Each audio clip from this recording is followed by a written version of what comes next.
오늘 저희들이 함께 읽은 말씀을 가지고 일상에서 경험하는 은혜라는 제목으로 함께 말씀을 살펴보도록 하겠습니다. 오늘 본문은 우리가 잘 아는 본문입니다. 성탄절 때마다 자주 나오는 본문인데 바로 예수님의 탄생 소식을 들은 목자들의 이야기를 다루고 있습니다. 오늘 8절을 보시면 이렇게 시작합니다. 그 지역의 목자들이 밤에 밖에서 자기 양떼를 지키더니, 이렇게 시작을 해요. 자, 여기서 우리가 8절에서 주목해야 될 표현이 있습니다. 자막에 보시면 노란 줄로 표시되어 있는데 밤에 밖에서 자기 양떼를 지키더니 라는 부분입니다. 이 짧은 구절에는 당시 목자들이 처했던 고단한 현실을 그대로 보여주고 있습니다. 이 당시 유대 사회의 기득권층이라고 말하는 대제사장과 서기관과 종교 지도자들은 예루살렘의 견고하고 따뜻한 집에서 안식을 누렸습니다. 그들은 자신들이 정결 규례를 완벽하게 지킨다고 자부하며 성전 문턱을 넘지 못하는 이들을 죄인이라 정죄하던 사람들이었습니다. 반면에 오늘 본문에 나오는 이 목자들은 어떤 사람이었냐? 지붕도 없는 야외에서 밤이슬을 맞으며 또 교대로 양떼를 지켜야만 했습니다. 이 당시의 중심에 있던 사람들과 너무나 다른 삶을 살았다는 거예요. 그래서 오늘 본문에도 밤에 밖에서 자기 양떼를 지켰다, 그렇게 말씀하고 있습니다. 유대교의 핵심은 정결규례라는 것이 있습니다. 근데 반면에 오늘 본문에 나오는 목자들은요, 양떼를 지키는 사람들이었어요. 양을 지키면 어떤 게 있을까요? 배설물들이 계속 나와요. 그리고 죽은 사체도 만질 수밖에 없어요. 그리고 동물의 피에 늘 노출되어 있습니다. 종교적으로 보면 어떨까요? 늘 부정한 상태예요. 이 당시의 기득권층과는 너무 다른 삶을 살았던 사람들입니다. 그리고 양을 돌봐야 됐기 때문에 안식일도 성전 공예배나 이런 거는 꿈도 꿀 수 없는 그런 상황들이었습니다. 그러다 보니 이 당시에 목자들은 어떤 삶을 살았냐면 그들이 유대 언약 공동체 가운데 있는 사람들이지만 사실상 이방인 취급을 받았어요. 이해되시죠? 정결규례상 이게 허용되지 않는 거예요. 배설물, 동물의 사체, 피, 늘 부정한 상태죠. 그러니 이 당시에 어떤 예루살렘 성전 중심으로 했던 그 삶과는 너무나 멀어진 삶을 살았던 사람들이었습니다. 이방인은 아니지만 종교적으로는 이방인 취급을 받던 사람들이 오늘 본문에 나오는 목자들이에요. 그래서 오늘 성경 보면 그들을 어떻게 표현합니까? 밤에 밖에서 자기 양떼를 지키는 사람이다, 그렇게 말합니다. 근데 하지만 오늘 본문을 보시면 우리 하나님은 밤에 밖에서 자기 양떼를 지키던 목자들을 주목하고 계셨어요. 이게 중요해요. 그들의 삶은 세상이 알아주는 삶이 아니었습니다. 그러나 그들은 모두가 잠든 그 시간에 깨어 자신의 양떼를 지키던 사람들이었는데, 일상의 자기의 일들에 충실했던 사람들이었는데 하나님께서 그들을 주목하고 계셨다는 거예요. 우리 지난주 말씀 한번 떠올려 볼까요? 많은 사람들이 자신의 방을 내어주지 않았어요. 그래서 예수님이 구유에 놓였잖아요. 모두가 자기만 생각하고 그때, 그리고 깊은 잠에 빠져서 메시아의 탄생을 외면하고 있을 때 하나님은 어디에 관심을 가지고 계셨냐면 가장 낮은 곳에서 묵묵히 자신의 자리를 지키던 이 부정한 노동자들, 이 목자들을 하나님은 주목하고 계시고 하늘의 영광을 이들에게 비추어 주셨습니다. 하나님의 관심이 어디 있는지 우리 보셔야 돼요. 하나님은 스스로 자격을 갖추었다고 자부하는 이들을 찾아가신 것이 아니라 오히려 아무런 공로 없이 자신의 일상을 살아내며 하나님의 도우심만 바라보는 이런 낮은 자들을 찾아가셨습니다. 그들이 지키고 있는 일상의 삶을 하나님은 주목하고 계셨고, 그곳에 찾아가셨다는 거예요. 이것이 우리에게 어떻게 다가오느냐? 하나님께서 우리에게 허락하신 삶의 자리가 있습니다. 우리의 어떤 가정에서, 때로는 우리의 일터에서 하나님께서 우리에게 맡겨주신 그 자리, 남들이 볼 때는 손가락질 할 수 있어요. 얕잡아 볼 수도 있습니다. 하지만 그곳은 하나님이 주목하시는 자리라는 것을 우리가 오늘 본문을 대하면서 기억하셔야 됩니다. 우리의 일상이, 우리의 삶이, 우리의 직업이 어떠하든, 남들이 어떻게 평가하든 그것과 상관없이 우리 하나님께서 주목하시고 우리 하나님이 영광 받으시는 자리임을 우리가 믿으시기를 바랍니다. 목자들이 이렇게 자기 양떼를 지키고 있었습니다. 그때 주의 천사가 나타나 온 백성에게 미칠 큰 기쁨의 소식을 전하게 되는데, 어떤 소식을 전했는지 우리 10절과 11절 말씀 함께 읽어보도록 하겠습니다. 천사가 이르되 무서워하지 몰라, 내가 온 백성에게 미친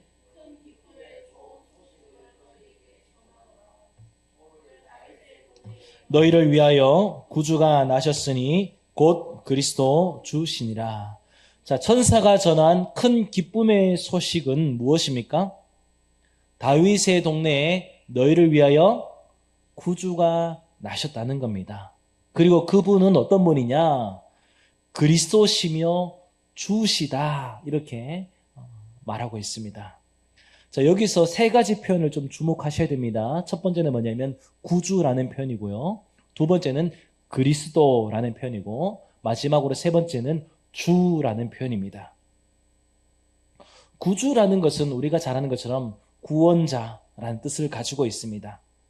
우리 인간은 우리 어떤 스스로의 죄로 인해서 어떤 스스로 해결할 수 없는 죄의 비참함 가운데 놓여져 있었습니다.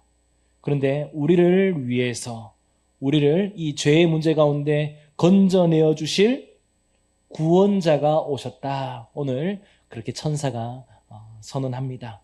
그분이 누구죠? 바로 예수님입니다. 그래서 구주라는 것은 구원자라는 뜻을 가지고 있습니다. 자, 그리고 그리스도라고 말하고 있어요. 그리스도는, 자, 어떻게 보셔야 되면, 구약 성경을 보면요, 구약 성경을 이제 뭘로 썼냐면 히브리어라는 언어로 썼습니다. 기록을 했는데, 히브리어로 우리가 구약에 보면 메시아라는 표현이 많이 나오지 않습니까? 이 메시아를, 구약의 히브리어인 메시아를 신약 성경을 기록한 헬라어로 바꾸면 어떤 표현이냐면 그리스도라고 해요.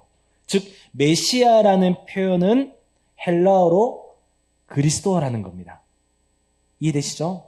그럼 이 구약에서 이제 메시아, 이 기름 부음 받은 자, 이 뜻은 어떤 의미를 가지고 있냐면 세 가지 직분을 가지고 있습니다. 선지자, 제사장, 왕. 그래서 우리가 사무엘상 볼 때도 우리가 왕의 기름 부음을 받잖아요. 이 당시에 기름 부음 받는 직분이 선지자, 제사장, 왕이었습니다. 근데 이 사역이 예수님을 통해서 그 직분이 성취되었다는 것을 선언하는 거예요. 그러면 그리스도라는 표현은 뭐냐면 어떤 의미를 가지고 있냐면 기름 부음 받은 직, 그 사역을, 그 직분을 누가 성취했다고요? 예수님이 성취했다, 그렇게 말하고 있습니다. 자, 그리고 마지막으로 주라는 표현이 나옵니다.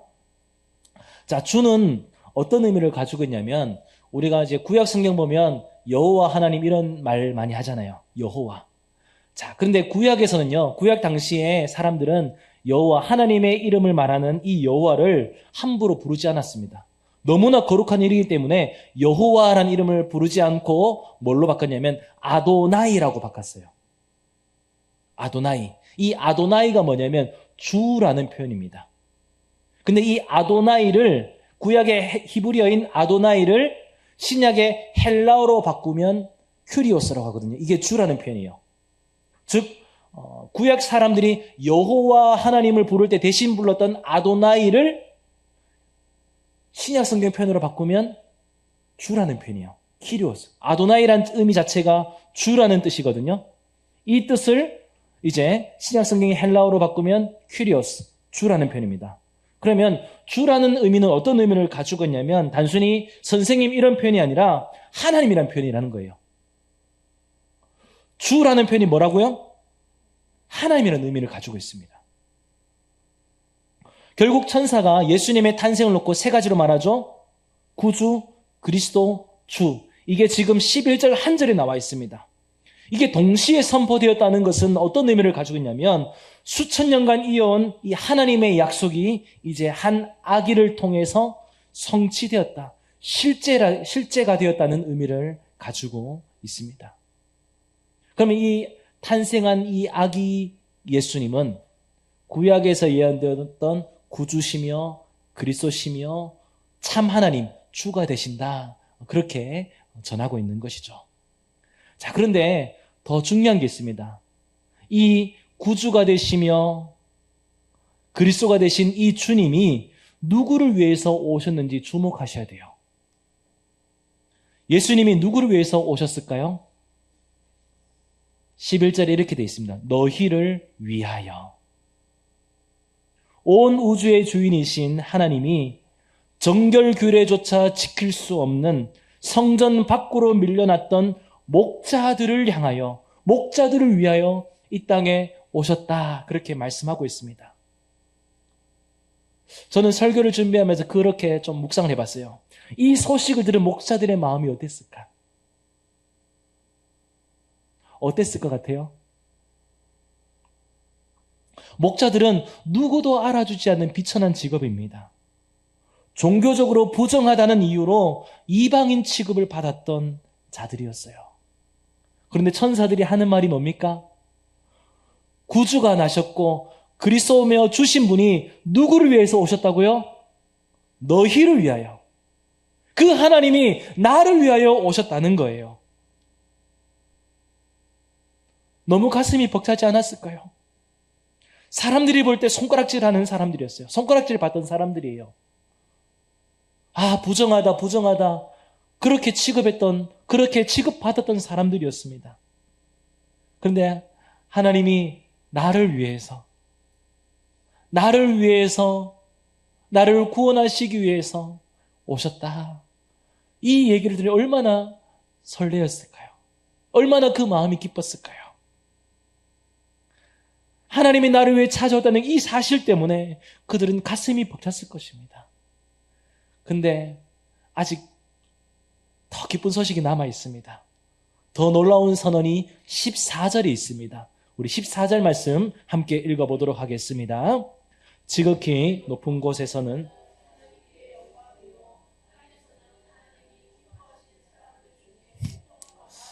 자, 주목해야 될 표현이 어디냐면 하나님이 기뻐하신 사람들입니다. 우리가 반드시 이 부분은 기억하셔야 돼요. 온 세상의 구주시며 그리스도가 되신 주께서 너희를 위하여 오셨는데 하나님이 이들을 어떻게 보시냐? 기뻐하신다고 말씀하고 계세요. 하나님이 기뻐하신 사람이라는 거예요.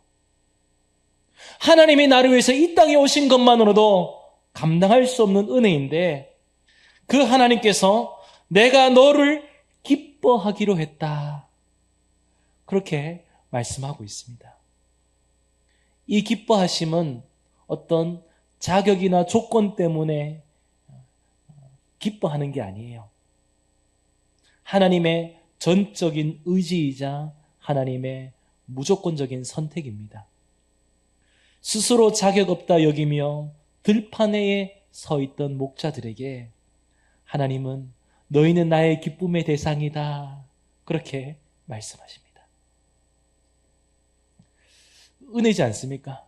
저는 설교를 준비하는 동안 이 하나님께서 나를 기뻐하신다. 하나님 나를 위해서 오시고 나를 기뻐하시는 이 사실 때문에 너무나 행복했습니다. 목자들도 그런 마음이지 않겠습니까? 하나님이 나를 기뻐하셔. 하나님이 나를 사랑하시고 나를 위해서 메시아를, 그리스도를 보내주셨어. 이 사실이 너무나 기뻤지 않을까요? 자, 그러면 이 기쁨을, 이 은혜를 입은 사람은 어떻게 반응해야 될까요? 과연 이 소식을 들은 목자들은 어떻게 반응했을까요? 우리 15절부터 17절까지 말씀 함께 읽어보겠습니다. 천사들이 떠나 하늘로 올라가니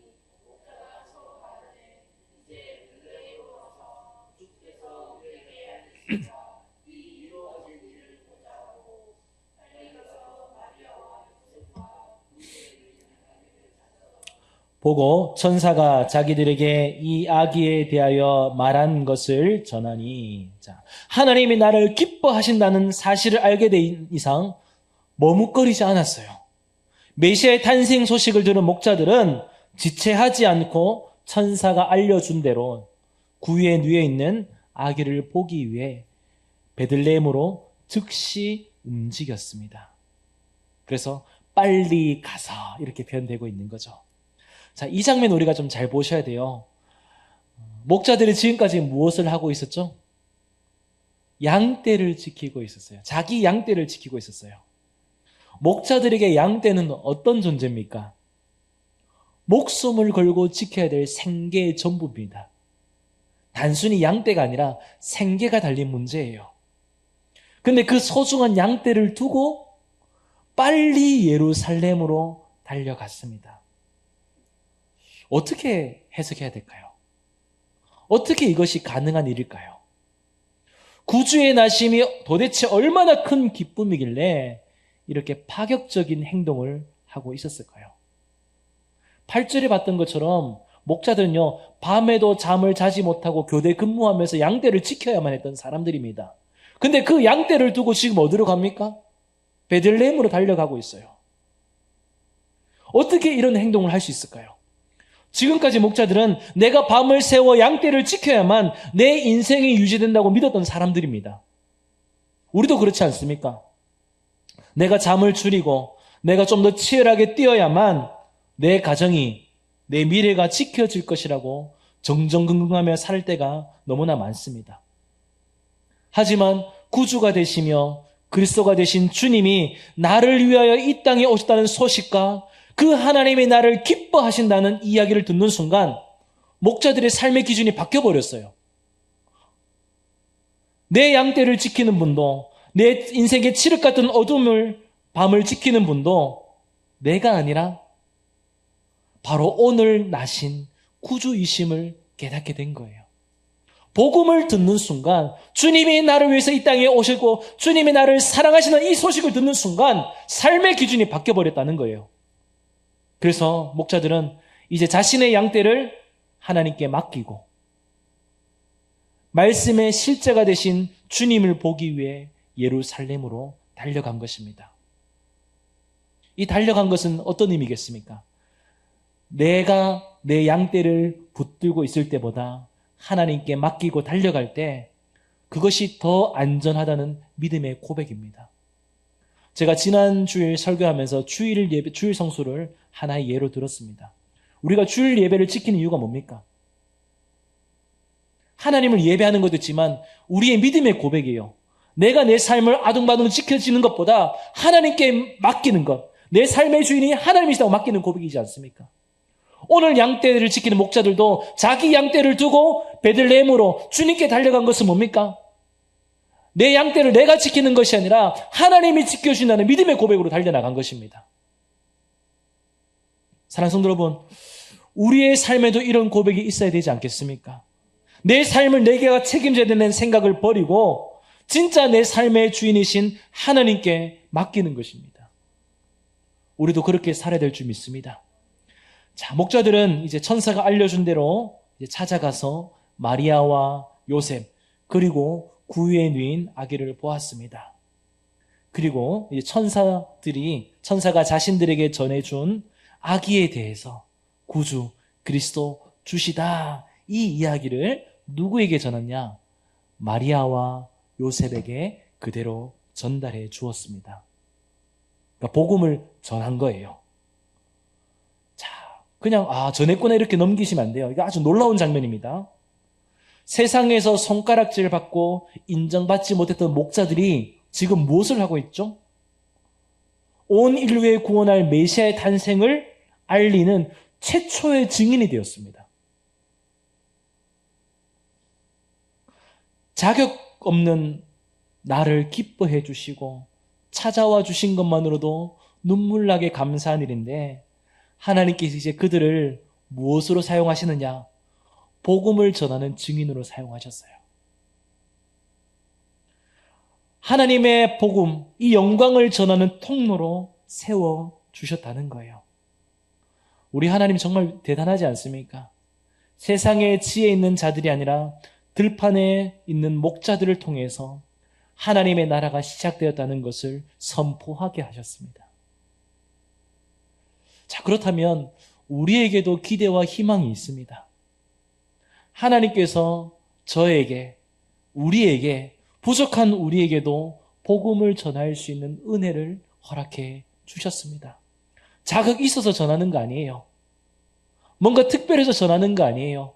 하나님이 내게 주신 그 은혜가 너무나 크기에, 하나님이 나를 사랑하신다는 그 사실이 너무나 기쁘기에 전하는 것이죠.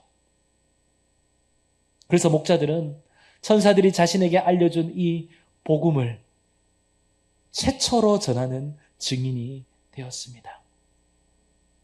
우리도 그렇게 살아야 되지 않겠습니까? 자, 그렇다면 복음을 전하는 이 증인들은 어떤 삶을 살아야 될까요? 옛날에는 이랬습니다. 은혜 받으면 무조건 신학교 가라 그랬습니다. 그렇지 않습니까? 은혜 받으면 목사가 되라, 신학교 가라 이렇게 말했습니다. 그런데 한번 생각해 보십시오. 신학교 가는 것만이 복음을 전하는 유일한 길일까요? 아니에요. 그렇지 않습니다. 복음을 전하는 건 목사만 하는 것이 아니라 모두가 할 수 있는 일입니다. 우리 20절 말씀 함께 읽어보도록 하겠습니다. 같이 읽겠습니다. 목자들은 자기에게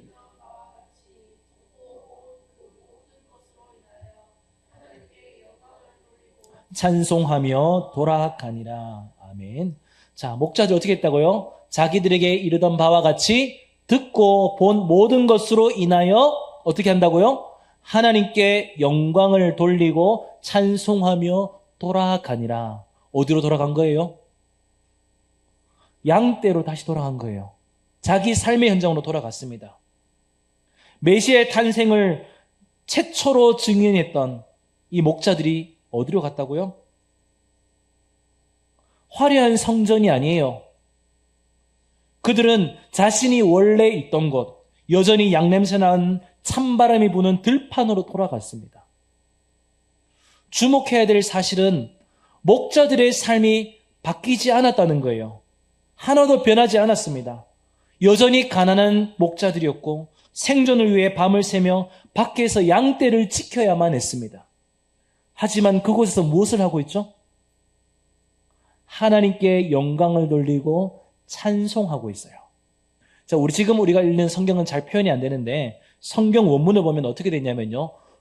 우리 성경 돌아가니라 돼 있잖아요. 가는 길처럼 보이는데 성경 원문을 보면 돌아갔다고 돼 있어요. 이미 그러니까 들판으로 가 있다는 거예요. 그런데 하나님께 영광을 돌리고 찬송하는 이 표현을 어떻게 표현하고 있냐면 현재형으로 쓰고 있어요. 이렇게 해석할 수 있죠. 목자들이 자신의 삶의 현장으로 돌아갔는데 거기서 지금도 무엇을 하고 있다고요? 하나님을 찬송하고 있다는 거예요. 하나님께 영광 돌리고 찬송하고 있다는 거예요. 그냥 한순간에 감정에 젖어가지고 노래하면서 돌아간 것이 아니라 하나님께서 허락하신 삶의 현장으로 돌아간 이후에도 그곳에서도 하나님을 찬양하는 삶을 살아내고 있다는 말이에요. 사랑하는 성도 여러분, 이게 복음의 능력입니다. 환경은 그대로인데 그 환경을 대하는 나의 태도가 달라진 거예요. 생계를 위해서 억지로 깨어있는 고달픈 밤이 이제는 나를 기뻐하시는 하나님을 노래하는 예배의 자리가 되었습니다. 제가 이 장면을 좀 묵상해 봤어요. 이런 거겠죠. 목자들이 이제 양떼를 지키면서 뭘 하고 있다고요? 하나님이 찬양하고 있다는 거예요. 요즘 편으로 해볼까요? 이게 조금 비약일 수 있지만 흥얼거리는 거죠. 하나님이 하는 거죠. 그러니까 옆에서 묻는 거죠. 뭐 하는 거냐? 너 왜 이렇게 기쁘냐? 이렇게 묻겠죠. 목자들이 뭐라고 이야기했을까요? 오늘 본문 편으로 그대로 하면 이거예요. 하나님 나를 사랑하신대. 하나님 나를 사랑하셔서 나를 위해서 구원자를 보내주셨대. 그분이 메시아고 주님이야. 참 하나님이시야. 그 사실만으로 나는 너무나 평안해. 나 너무나 기뻐. 이렇게 말하지 않았을까요? 사랑하는 여러분, 복음을 전하는 거 다른 게 아니에요. 이 모습이 진정 복음을 전하는 삶이지 않겠습니까? 하나님이 나를 사랑하신 이 사실을 가지고 내 삶에서 누리는 거예요. 집에서 설거지를 하면서 하나님 찬양하는 거죠. 청소하면서, 직장에서 일을 하면서 하나님 찬양하는 거죠. 너 왜 이렇게 기뻐? 물으면 하나님 나를 사랑하신대. 하나님 나를 사랑하셔서 나를 위해서 예수님 보내주셨대. 전하는 거예요. 목자들이 지금 그 삶으로 돌아가서 이것을 하고 있다는 것입니다. 말씀을 맺도록 하겠습니다. 오늘 말씀을 들으면서 우리 성도님들은 하나님께서 어떤 은혜를 주셨는지요? 저는 말씀을 준비하면서 하나님이 나를 사랑하신다는 이 사실에 너무나 기뻐서 감사를 드렸습니다. 사실 우리는 목자처럼 어떤 세상의 조건과 기준 보면 그런 자격이 없는 사람들이에요. 아무것도 내세울 수 없는 연약한 사람들입니다. 그런데 그런 나를 하나님이 사랑하신대요. 그 하나님이 나를 위해서 예수님을 보내주셨대요. 얼마나 감사한 일입니까? 이 자체가 복음인 것이죠. 하나님께서 우리에게 이 고귀한 복음을 허락해 주셨습니다. 그렇다면 이제 우리가 어떻게 살아가야 될까요? 우리가 이 복음을 들고 우리의 들판으로 가셔야 됩니다. 내가 내일부터 마주할 고단한 직장과 치열한 삶의 현장으로 나가야만 해요. 제가 중학교 때입니다. 중학교 때 이런 일이 있었어요. 제가 공부를 굉장히 잘했거든요. 중학교 초기까지. 근데 시험을 쳤는데, 중학교 시험 쳤는데 성적이 확 떨어졌어요. 그때 제가 처음으로 이게 공부에 대한 스트레스를 받고 나서 처음으로 가진 생각이 뭐냐면 집을 나가야 되겠다. 스트레스 받기 싫어서. 근데 어디로 가려고 했냐면요, 주암산 기도원으로 가려고 했어요. 어떤 마음인지 아시겠죠? 그냥 아무 생각 없이 그냥 마치 복음서에 나오는 제자들이 여기가 좋사오니 머물렀던 그런 곳을 가려고 했어요. 오늘 설교를 주면서 그 생각이 딱 떠올랐어요. 마치 어떤 현장을 회피하기 위해서 그곳에 머물러 있으려고 했던 건 제자들처럼, 어쩌면 우리는 하나님의 은혜가 너무나 좋아서 감사하는 마음이 있지만은 정작 하나님이 우리를 보내신 삶의 현장으로, 들판으로 나아가지 않는 거죠. 근데 기억하셔야 돼요. 우리가 복음을 들고 어디 가셔야 되냐면 하나님께서 우리가 허락하신 들판으로 가셔야 됩니다. 우리가 내일부터 마주할 고단한 직장으로, 치열한 삶의 현장으로 나가셔야 됩니다. 여기가 좋사오니 머물러 있으면 안 돼요.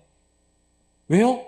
그곳은 하나님이 나를 보내신, 복음의 증인으로 보내신 선교지이기 때문에 그렇습니다. 또한 그곳이 예배 현장이기 때문에 그렇습니다. 하나님이 나를 보내신 마음에 들지 않는 현장에서 우리 예배하셔야 돼요.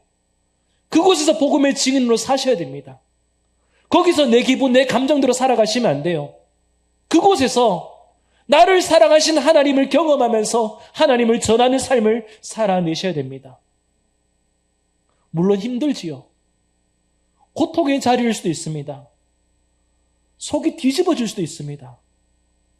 그래도 그곳에서 나를 기뻐하시는 하나님을 기억하며 예배자로 살아가야만 됩니다.